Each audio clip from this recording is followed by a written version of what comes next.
Am I doing this review because my review of In Search of Darkness Part 2 went over so well? Yeah.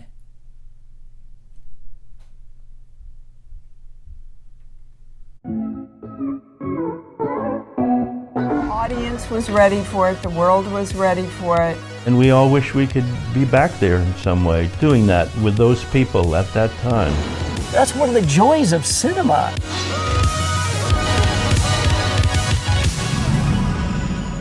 That's the magic of sci-fi, man. In Search of Tomorrow. It's the latest documentary from filmmaker David Weiner. I'm going to assume that's how his name is pronounced. Hopefully one day he'll tell me. This is the same man who gave us the utterly wonderful In Search of Darkness Part 1 and Part 2, the two epic-length peers into 1980s horror. Well, before he trots out the finale to that particular trilogy, In Search of Darkness Part 3, coming out later this year, he decided to adjourn to the side and focus on 1980s science fiction. If you're thinking that the format of this epic-length documentary focusing on the minutia of pop culture is going to get stale, no. Not only that, but actually delving into the realm of science fiction actually kicked the formula into a completely different gear and moved into a different direction, which kept it equally as exciting. Whereas where the In Search of Darkness documentaries was focusing on how horror was a genre that actually had a lot of importance and influence on this particular age, and how it was actually about finding a lot of audacious filmmakers who were innovating when people didn't realize it. In Search of Tomorrow is the opposite end of the spectrum because it's focusing on the filmmakers who, and yes, they do give a lot of praise to George Lucas and with Star Wars, because to its credit, Star Wars did really kick off this brand new renaissance in epic scale filmmaking. It was the film that screamed that, guys, the possibilities of film are actually far more limitless. We just got to build to it. And it inspired so many other filmmakers to say, okay, it doesn't exist. We're going to keep pushing it forward. And there was no other genre where the whole point of showing how far we can go, it was science fiction. Science fiction was the genre that in order to achieve creating these big, expansive worlds, you had to have filmmakers who really did have to think, okay, the techniques we have aren't doing it now, so we have to build something new in order to achieve that. Filmmakers such as George Miller, James Cameron, these are filmmakers who, in order to do what they needed to do, regardless of the scale they were working on, they knew they had to create some new means in order to make the film the way that they wanted it to be done. And as a result, in this decade alone, filmmaking got pushed forward dramatically, because on one side you had films like The Terminator, you had films like The Road Warrior or Mad Max 2. Even Beyond Thunderdome had some pretty damn ambitious ideas and stuff that made you go, wow, I cannot believe they were able to do all that in camera. Now, people do talk about how nostalgia is dragging us down, and in many respects, especially in real world terms, I definitely agree.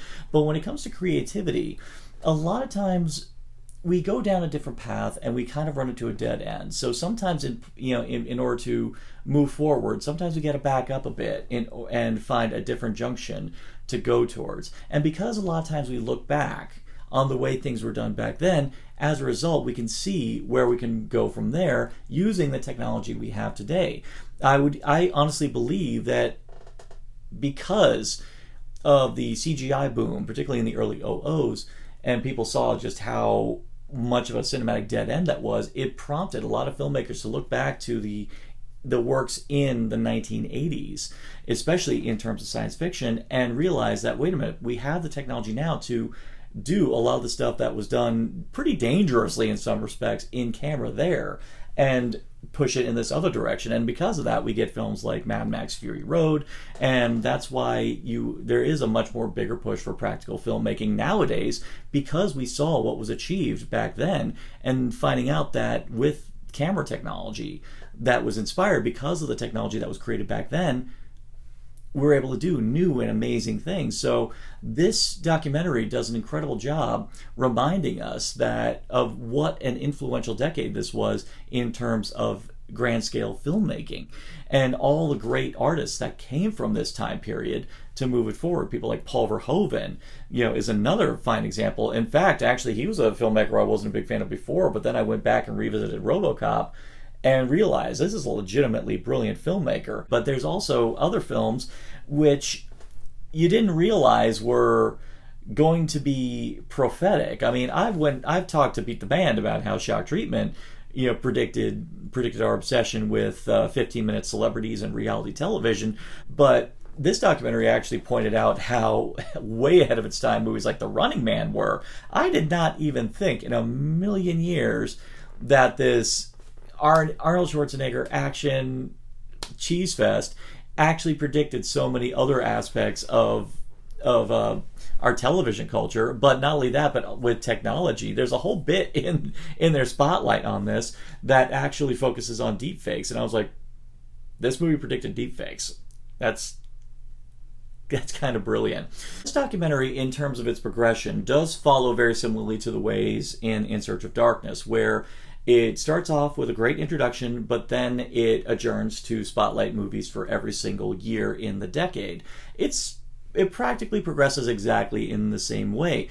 But the thing is, because of the subject matter they're tackling in this one, and because they pick the topics, and because they pick the guests, because it's talking about science fiction, it takes a different tone. And because it's a different tone, it adds a different level of fun to it. Where in Search of Darkness, you got all these great horror personalities who are just talking about just how much fun it is to get bloody and gory and crazy, and you're just kind of like going, yes. In this one, because you're talking about people who were there when these auteurs were, working in a hell-bent fashion through great difficulty and great strife to push filmmaking, grand-scale filmmaking forward, they were speaking on a different level. And because of that, you're more watching this and going, whoa. I was born in 1981. And yeah, I was born in that right time when we had a decade where we had so many classic films that molded not just that decade, but ended up continuing to influence things moving forward. And because of that, a lot of those people who grew up in there are trying to, yes, effectually push things forward, but they're trying to still use the familiar to try to help ease people into moving stuff forward. I think now, because we have the requel movement, and because we have the sequel trilogy for Star Wars, because the 2018 Halloween, because they're trying to bring back classic actors to put in new stuff. The whole purpose of that is to use the familiar to help push stuff forward. And this wouldn't be possible if the people making these films weren't the people who were inspired by the films that they saw and that are spotlighted in this documentary. And the list of speakers and celebrities and actors in here all have great things to say from alternating perspectives. I mean, you have film critics in here who are talking about this strictly from the audience's perspective, and some of the filmmakers in here talk about the challenges of making it. Actually, I mean, even though Joe Dante was prominently featured in Search of Darkness, that was just him talking about just his, the fun he had as a filmmaker, and also his commentary on some of the films that kind of ripped him off. But this is him on this side talking about films where he was really hell-bent to push the boundaries, like Explorers, and of course one of my personal favorites, Inner Space. And hearing him talk very pointedly about how versatile the science fiction genre is, that he can come up with a pitch like, what would happen if Dean Martin is inside Jerry Lewis? And this idea just sounds like the prime ingredient for a screwball comedy.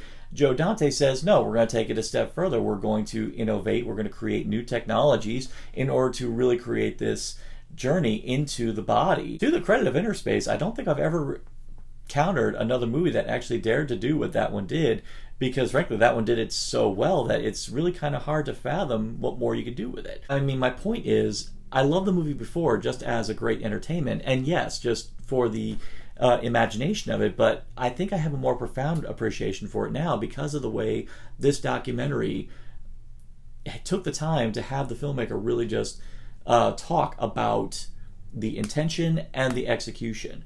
And that carries through practically all the other movies that they talk about throughout the course of this documentary. If you're sharp, you can actually pinpoint that a lot of the actors who are in this one are here because they were also sitting down to talk about some of the horror movies they did when they were doing In Search of Darkness. So you got people like Nancy Allen, who previously was in Search of Darkness Part 2. I really love that they carried her over into this one, because you tend to forget that, yes, someone who had made such a substantial impact in horror also actually had a lot of great contributions in science fiction. It was so much fun seeing her talk about it on this side, because it really does hit home how versatile of a performer she was. And again, for everyone who appeared in one documentary moving to another, it really does make you appreciate how multi-talented a lot of these people were, to find out that they had such a great overlap from one thing to another. But then, meanwhile, you've got a whole slew of new actors all talking about their experiences making science fiction. Peter Weller pulls back no punches when he's talking about experience on RoboCop.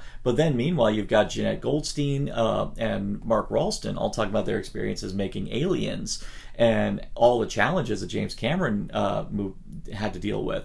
And that's another. And the documentary goes even further than that, because it does talk about how James Cameron was a filmmaker who pretty much said, "I can't do it.